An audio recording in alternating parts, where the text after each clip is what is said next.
down there under the bridge, people steal from each other, people use each other. They live disgusting. They throw their needles. It's just too much. Kensington's heavy air remains dense with the sorrow of Pinky Ronnie and countless others whose stories I listened to yesterday. Their voices rough, weary, yet deeply human. Stay with me, demanding something beyond simple pity. I don't think that the city yet developed what is going to be the public safety strategy to disrupt the lawlessness that exists in Kensington, and how does it win back the confidence of the long-term residents here. I'm angry, I'm disappointed that we can't protect them.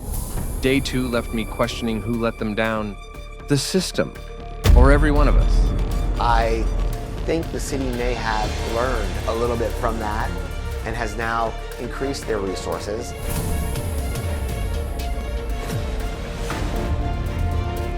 Today I return to the wounded heart of Philadelphia, still seeking answers. Can we end this relentless cycle of despair for the homeless in America? I'm meeting those striving to make a difference, from volunteers to officials, and I'm asking, is there still hope? Join me in uncovering the solutions, because awareness alone isn't enough. We must act.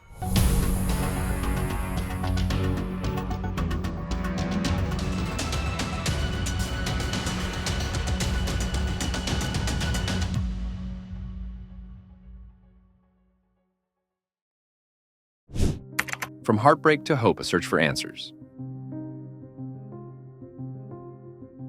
Kensington's streets have a way of staying with you. Pinky's fierce hope for her son Ronnie's constant fight with addiction, and the many people whose entire existence fits in a single grocery cart, they linger in my mind. Yesterday hit deeply. I left frustrated, heartbroken, and uneasy. But today I've realized that just staring at the problem won't ever be enough. The truth is harsh. A broken system, soaring rents, weak healthcare, and a society that too often looks away has failed these people. Yet placing blame alone won't fix anything.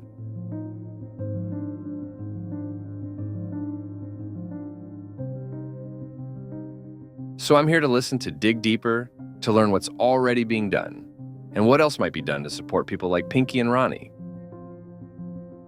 I'm talking with volunteers who keep showing up, daily nonprofits trying to stretch thin budgets, and policymakers struggling to handle this crisis.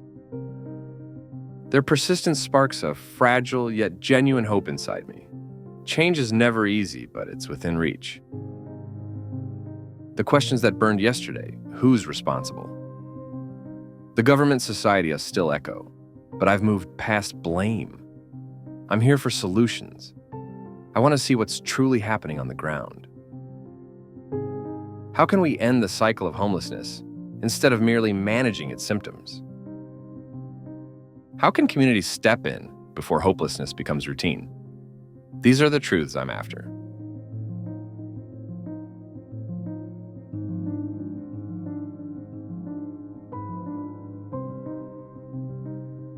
What cuts deepest is knowing the homeless aren't some distant issue. There are neighbors, co-workers, people with hopes, fears, and loved ones. They deserve better than pity or judgment. They deserve compassion and action. Hearing their stories, the tiny triumphs and crushing defeats, reminds me that the struggle isn't only theirs. It belongs to us all. By the second day, my hands feel steadier, not because I've found every answer, but because I'm determined to search for them. Kensington doesn't let anyone leave unchanged. Its stories demand awareness, empathy, and response. And I won't turn my back. I refuse. The struggle is real, the need is immediate, and the hope, however small, is worth holding close.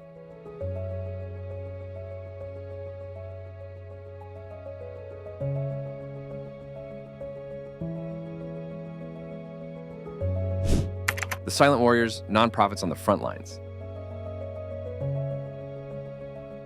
Beneath the gray Philadelphia sky, I arrive at a modest drop-in center operated by Savage Sisters. the nonprofit Ronnie spoke of with deep gratitude yesterday. The place is humble, squeezed between closed storefronts, but inside it hums with quiet determination. Volunteers move in sync, offering coffee blankets and hygiene kits. There's a rhythm here, a feeling that each small gesture counts.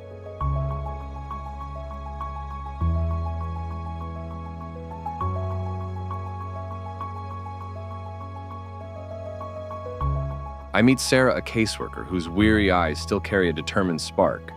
My end goal is for somebody to get sober. She's been battling on the front lines for years, and as she speaks, I sense both exhaustion and defiance in her tone. We're not just serving food, she says, nodding at a man clutching a sandwich with relief. We're giving people something to hold on to. Savage Sisters is more than a refuge. When I got to Savage, I felt like a part of something, which really helped me to stay sober. We have 10 recovery homes. We offer yoga, trauma therapy, kickboxing, softball in the summertime. It's just more of like a community setting. They offer safe havens, addiction counseling, and job readiness training. But Sarah's voice darkens as she talks about the roadblocks. Funding remains a constant uphill climb. Philadelphia directs $100 million each year toward homelessness efforts, yet only a fraction reaches centers like this Hawaii 2025. Political pressure adds no relief their previous site was forced to close. We're fighting a war with pennies, she confides, and I feel the weight in her words.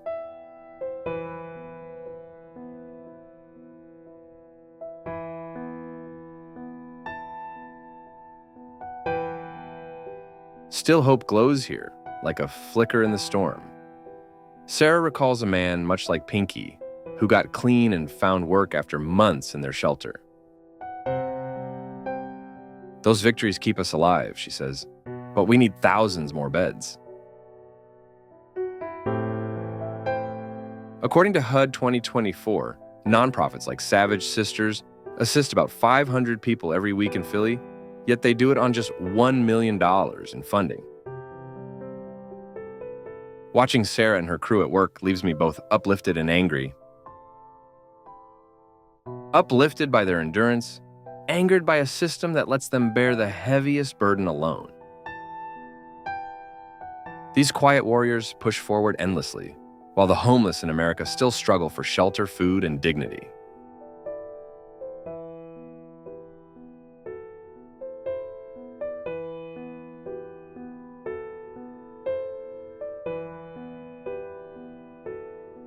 As I step outside, a volunteer wraps a blanket around a trembling woman, and it strikes me even the smallest kindness matters.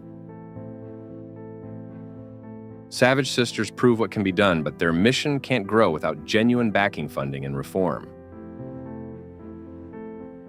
They stand on the front lines each day, and if we want to end the homeless crisis, they need a nation behind them.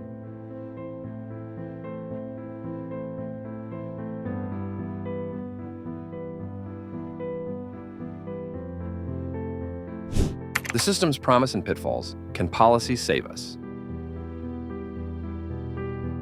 Leaving Savage Sisters behind, I walk past the spaces where tents once lined the sidewalks, now empty and guarded by cold, no trespassing signs. It's a stark reminder that cities often hide problems instead of facing them head on. My thoughts wander to the larger landscape, the policies shaping daily life across Kensington.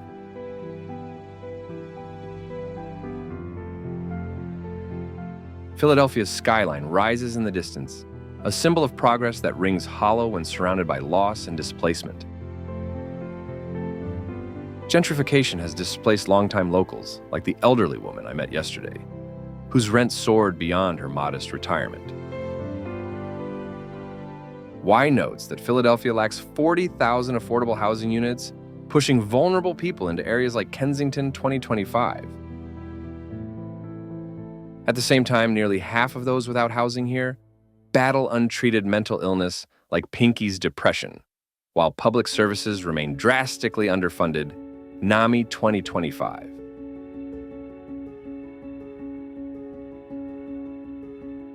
The system isn't just damaged, it's designed to fail those who rely on it most. Yet hope flickers in certain corners. Houston's Housing First initiative reduced homelessness by 60% from 2012 to 2024 HUD 2024. The idea is simple: provide a stable home first, then address addiction, mental health, and other challenges. It's not handouts. It's creating the groundwork for sustainable change. But Philadelphia has struggled to implement comparable solutions. Budget shortfalls have weakened shelters, while millions funnel into urban renewal and high-end towers. I feel both disheartened and intrigued. Could Kensington learn from Houston's success story? HUD states that Housing First cuts costs by 30% more than clearing encampments, but the political drive is missing.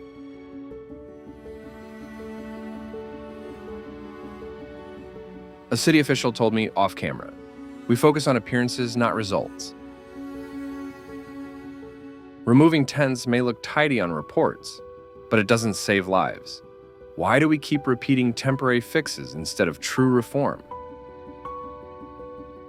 Standing beside a gleaming condo tower mere blocks from Kensington's pain frustration simmers inside me. The divide is sharp luxury rising while tents decay below. Still hearing about Housing First gives cautious hope. If Houston managed it, why can't Philadelphia?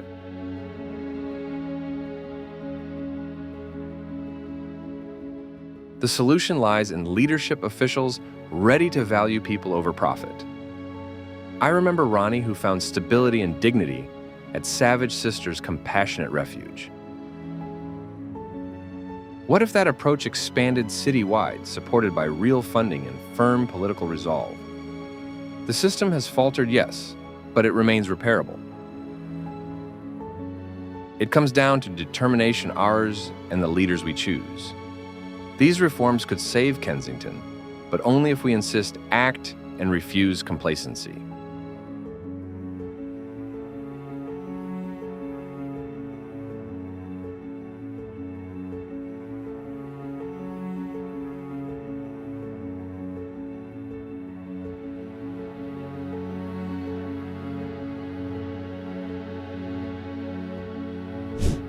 The power of us, a community's call to action.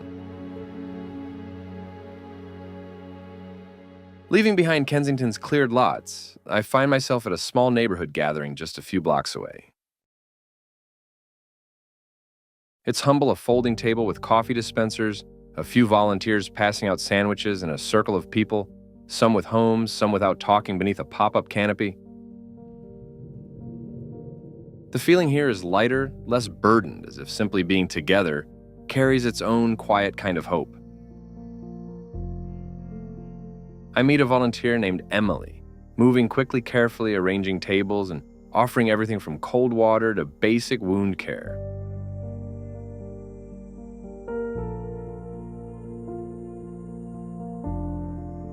The host part of the same team says it plainly. We're surrounded by addiction, but we still give back. His words strike deep, an essential reminder that the homeless in America aren't outsiders, they're neighbors, part of our shared fabric. Hope glimmers everywhere. I speak with a woman working on her recovery telling me she's gone from using multiple bundles daily to just one every few days. It's not luck, it's persistence. Nonprofits and grassroots crews like this one rely on donations and volunteers, filling enormous voids the government continues to overlook. According to WHYY 2025, these groups aid thousands each year, but run on budgets tiny compared to the city's spending on arenas or developer incentives.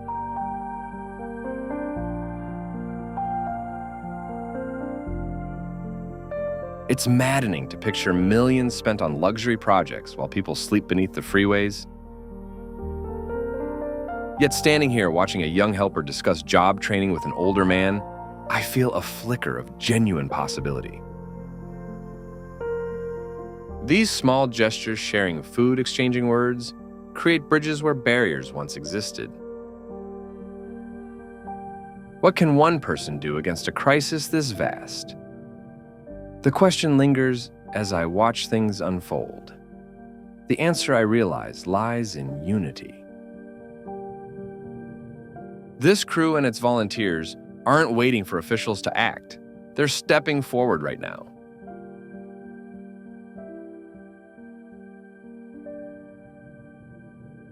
They give, they organize, and most importantly, they offer dignity to those living without shelter. I remember the older woman from yesterday, her gray hair tucked beneath a scarf, whispering, "Nobody chooses this." She's right, and turning away from her struggle is a choice society makes each day. But here inside this small circle, people are choosing otherwise. They're voting for leaders who value affordable housing, giving to neighborhood programs, or just hearing someone out to fight stigma.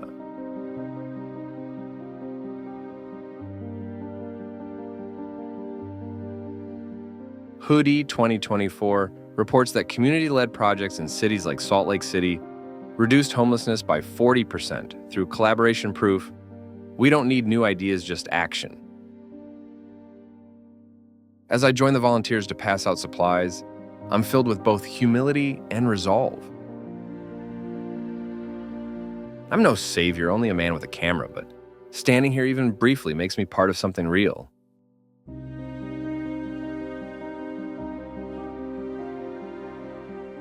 I think of the woman planning to enter detox and of others receiving hope from strangers. Their struggles feel nearer now, not as distant tragedies. Could each of us take one step, donate, vote, or speak up? That thought settles in not as guilt, but as motivation. These community sparks, though small, form the threads of a larger movement for change. They remind me that Kensington's healing doesn't begin in Washington or City Hall. It begins here in moments like this, where compassion refuses to quit.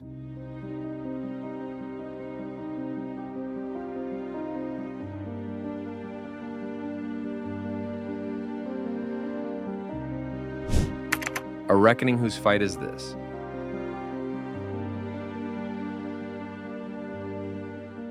The sun begins to sink, casting long shadows across the last few tents scattered through Kensington. I find a quiet bench near the neighborhood's edge, where the city's hum almost feels ordinary again. Sitting here, I'm flooded by everything I've witnessed today. The tireless efforts of Savage Sisters, the promise behind Housing First, and the steadfast energy of volunteers like Emily. These are small sparks of hope, fragile and flickering against a backdrop of deep systemic neglect.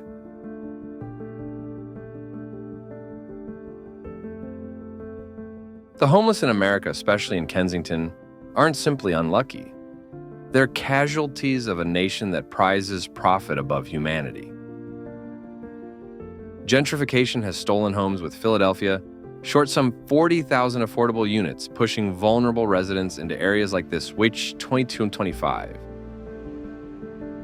Half of those unhoused battle untreated mental illness, yet public services remain painfully underfunded, NAMI 2025. And budget freezes like the $5 million halted in nearby Montgomery County choke the very programs that might save lives, HUD 2025. It's infuriating.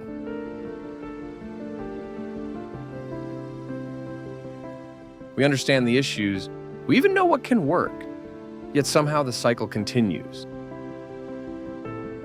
Anger arrives first. Watching how swiftly life unravels a lost job, a breakdown, a rent spike shows how close any of us could slip to the edge. Pinky's relapse, Ronnie's addiction battle, the older woman's eviction. These aren't isolated misfortunes, they're alarms. Our healthcare is strained, our housing unreachable. The National Low-Income Housing Coalition says no minimum wage worker in any major U.S. city can afford a single-bedroom apartment 2025. Gentrification doesn't just hike rent. It remakes neighborhoods into playgrounds for wealth, while forcing the poor into corners like Kensington. It's not only unjust, it's a betrayal of America's promise.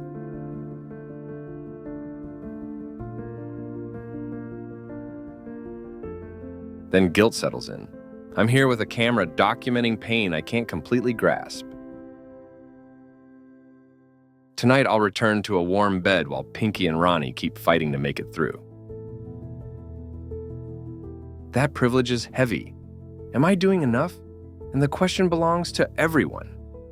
Kensington's crisis isn't hidden. It unfolds daily beneath thousands of passing commuters. Trains thunder above carrying workers home, while below lives remain trapped in despair. This divide isn't just physical, it's moral. We've built a society that discards people once they're deemed unproductive, and too often we accept that silence is normal. Still amid the anger, a path forward emerges. Volunteers, the housing first success in Houston, and the resilience of Savage Sisters prove that real change can happen.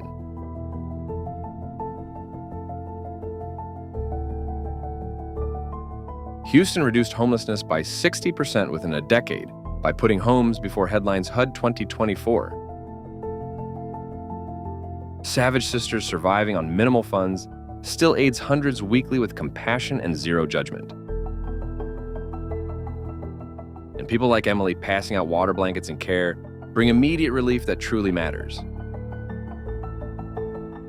These humble efforts are seeds of transformation, but they require all of us. Our voices, votes, and contributions must be part of the answer. Kensington's fight doesn't belong only to nonprofits or politicians, it belongs to us all. We can't fix everything alone, but together, we can demand a system that refuses to abandon anyone.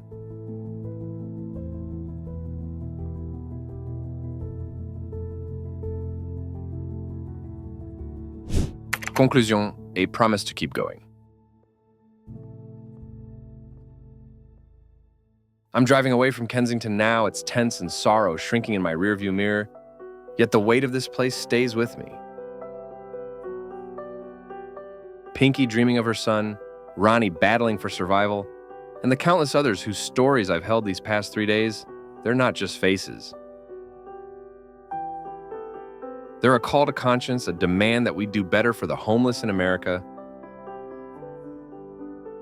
This series was never about pity. It was about awareness, empathy, and the courage to act.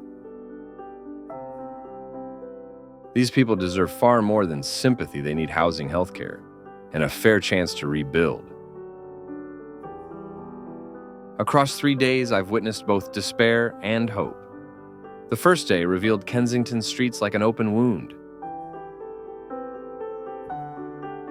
The second brought Pinky and Ronnie their resilience, burning through broken systems, rising rents, ignored trauma, and a nation that turns away. Today, I met the fighters, volunteers like Emily, nonprofits like Savage Sisters, and models like Housing First that could rewrite the story. Yet hope alone won't save us. It requires movement. HUD reports programs like Houston's reduced homelessness by 60% 2024, while Philly still faces a 40,000 unit housing gap. HYY 2025. Why do we keep allowing this? The answer rests with us in our ballots, our donations, our decision to care. As this journey closes, I carry a promise. I won't forget Kensington.